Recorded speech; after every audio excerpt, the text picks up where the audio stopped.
Paz do Senhor, queridos.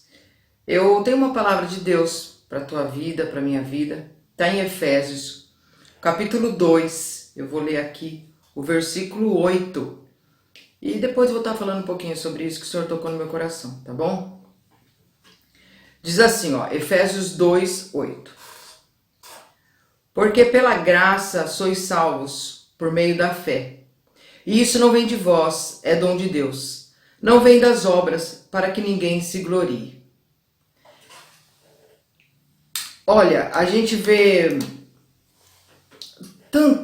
ouve tantas palavras, a gente vê tantas pregações, e aqui não deixa dúvida, né? Esse texto está falando que pela graça nós somos salvos. Graça, a graça é algo imerecido, né? Como diz, de graça, que o Senhor nos deu, pela graça nós temos essa salvação. Então, amados, não é pela lei, né? E eu não estou falando dos 10 mandamentos, não matarás, não roubarás, não adulterarás, por quê? Esse mandamento, agora, no Novo Testamento, ele virou amar o Senhor teu Deus de todo o seu coração e ao teu próximo como a ti mesmo.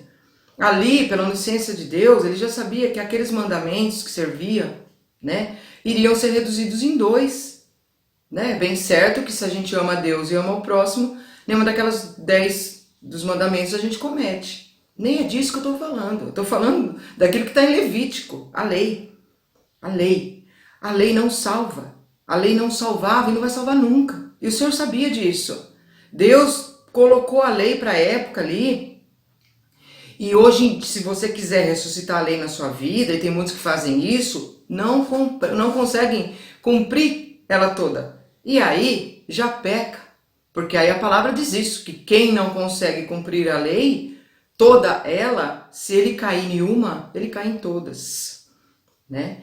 Então é pela graça. A graça é que traz a salvação. Sem a graça ninguém conseguiria.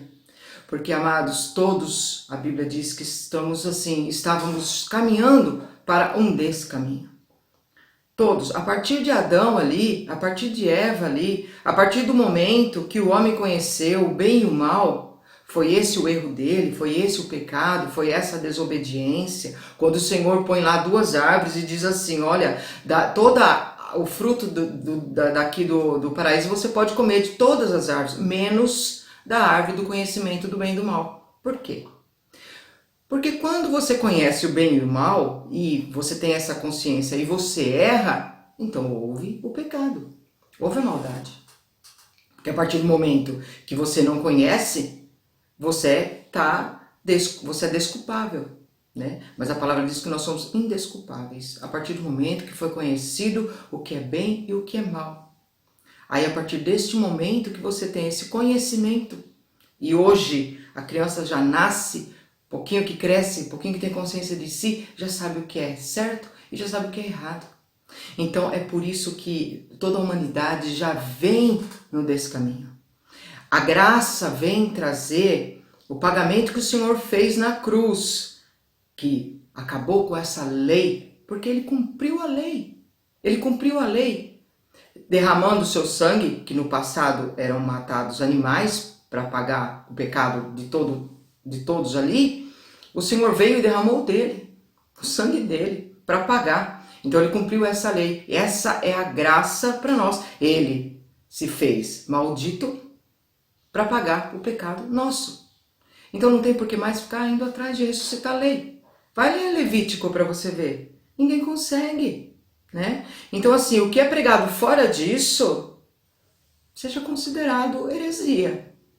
Né? Então os líderes espirituais que pregam a lei, e a lei está incluída vestes, né? Roupas, modo de cabelo, modo de vida aí, exterior, então cumpra a lei.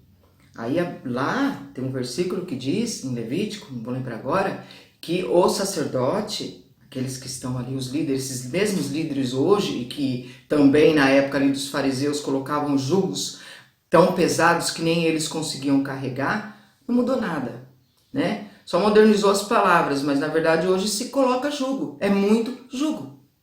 né? É muita lei. É muito fardo pesado que nem os próprios líderes conseguem carregar, né? Então vai lá agora, se um desses líderes, como tá ali, fala sacerdote ali em Levítico, diz que se uma filha se prostitui, que ela seja queimada, né? Então assim, não muda nada. Hoje em dia os mesmos sacerdotes, os mesmos líderes espirituais estarem pregando jugo e fardo. Porque se aqui está dizendo que é pela graça a nossa salvação, ela é pela graça, ela é de graça, né? E aí fala assim, pela graça sois salvos. E a salvação é o quê? A salvação é essa, né? Que todos nós estávamos andando já num desse caminho, conhecedores do bem e do mal, podendo optar por fazer o bem ou o mal, conhecendo e sabendo e tendo essa livre escolha, esse livre-arbítrio, né? De ser do bem ou ser do mal. O que você escolhe, né? Você escolhe para a tua vida, né? Ter atitudes, pensamentos, ter um coração do bem, fazer o bem, ter uns olhos que olhem o bem. Tudo isso depende de nós. Essa salvação o Senhor nos trouxe fazendo, pagando, cumprindo, para que quem receba essa palavra, para quem aceite, para que aquele que concorda com essa salvação faça parte dela. Se você concorda no teu coração que Jesus levou sobre ele, pagando o preço, pagando com o próprio sangue, com a própria carne, com a própria vida dele, entregando a vida dele, que não tinha pecado nenhum, por aqueles que pecaram, isso é a graça, ninguém merecia nada, nós não merecemos, é imerecido. Porém, aqueles que aceitam, aqueles que recebem esse pagamento na vida dele e muda de vida e se converte a essa nova vida dia a dia, não é de uma hora para outra, é um desenvolvimento, a conversão, a mudança de vida, a conversão é isso, é mudança de vida, é querer mais, é querer conhecer mais, é querer ser como Jesus foi na terra. Eu não sou Jesus, nós podemos ter atitudes iguais, porque o Senhor Jesus, do mesmo jeito que era Deus, era homem, também tinha todas as mesmas circunstâncias de homem, ele teve na terra. É possível sermos iguais a Jesus, ou pelo menos mais próximos possíveis dele. Então essa graça, ela é isso, não é nada mais do que tudo isso que estão colocando de julgo, impedindo muitos de chegarem até Jesus, com tantas normas, né, de roupas, estereótipos, né, tantas normas assim que afastam, ao invés de aproximar, se afasta. Né? E a salvação veio para esses que recebem. E a condenação é essa, que a luz veio para o mundo e os homens amaram mais as trevas do que a luz, porque as suas obras eram más. E quando as obras são más, quando você faz algo de errado, você quer mais é esconder, você não quer que apareça. E se a luz aparecer na tua vida, vai aparecer tudo aquilo que é errado. Agora, tem aqueles que neste momento veem isso, enxergam isso, sentem isso como uma bênção. Fala que bom que a luz vai vir e vai começar a mostrar tudo que está errado, porque eu quero acertar. Porque eu quero que a luz entre na minha vida, porque eu quero acertar. Porque eu quero mudar. Porque eu não aguento mais a vida que eu estou vivendo. E eu quero que essa luz venha. Então, essa é a condenação.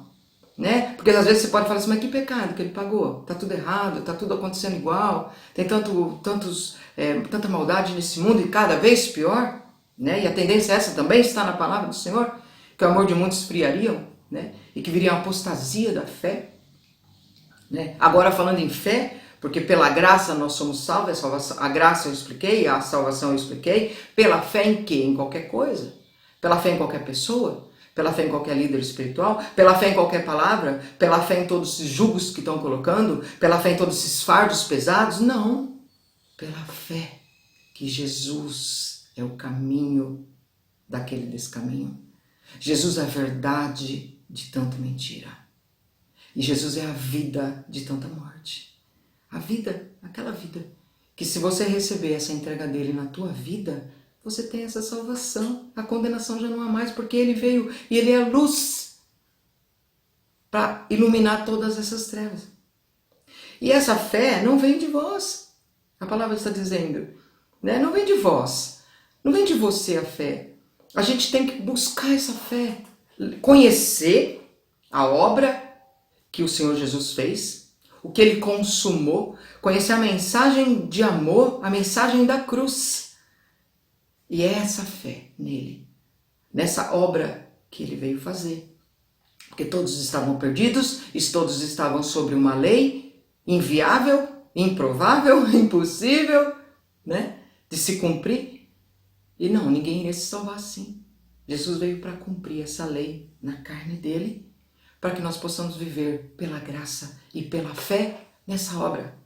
É por essa fé. Mediante a fé.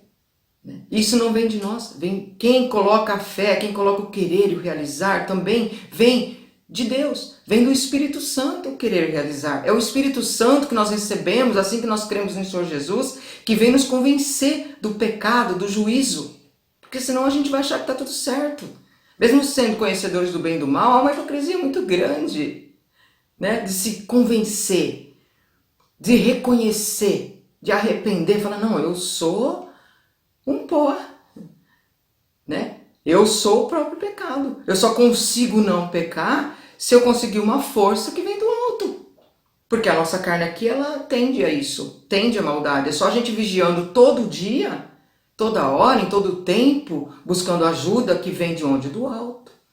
Porque o homem não pode ter coisa nenhuma se não vier do alto. Né? Então não é de nós. Vem de Deus para que ninguém se glorie. E o que mais se ouve? E não de obras. Porque obras, eu faço bem, eu distribuo cesta básica, eu faço doação, né? E aí na hora que eu vou fazer uma doação ali, eu faço uma foto, mostrando, expondo, né? Explanando a vida do outro. Hipocrisia, né?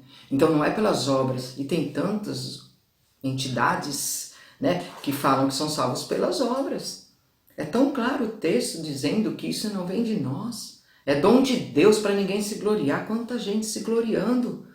Quantos líderes espirituais, quantos chamados aí para pregar a verdade estão se gloriando. Então se pendura numa cruz. Vai lá entregar o seu corpo. Porque Jesus, um moço de 33 anos, desceu aqui como carne, viveu aqui como nós, e foi lá na prática e se entregou numa cruz. É vida. É prática. Não são sentimentos, emoções. É uma prática de vida. Né? Então, queridos, para não prolongar, e depois eu vou voltar com outro texto um pouquinho mais adiante aqui mesmo, que fala sobre os chamados, sobre os ministérios, que também tem tanta confusão aí sobre ministérios, né? E a palavra do Senhor vem mostrar muito o que é o corpo de Cristo e o chamado de cada um, né? E Deus não é um Deus de confusão. Mas neste vídeo, eu gostaria que você abrisse o teu coração, sabe, nesse momento, para ouvir, para discernir essa palavra e saber que só Jesus pagou o preço. Que não tem outro nome que importa que sejamos salvos, não tem outro nome que nos leve realmente até o Pai, até a salvação de tudo aquilo que a gente vinha fazendo até aqui. Que a partir daqui reflita e realmente queira conhecer mais, queira ouvir mais. É pela graça que nós somos salvos. É mediante a fé. Isso não vem de vós. É dom de Deus, para ninguém se gloriar. O único que pode e merece toda a honra, toda a glória é Jesus, que foi o único que foi no madeiro, se fez maldito, se derramou todo o seu sangue para cumprir a lei e aí darmos uma nova etapa de vida, agora pela graça, pela graça. Que a graça do Senhor Jesus te acompanhe desde agora e sempre no seu desenvolvimento espiritual, na sua conversão, que é dia a dia, passo a passo. Amém, queridos? Em nome do Senhor Jesus, tenham aí um dia abençoado na graça de Jesus. Seja livre de todo fardo, de todo jugo, é o que eu peço, em nome de Jesus.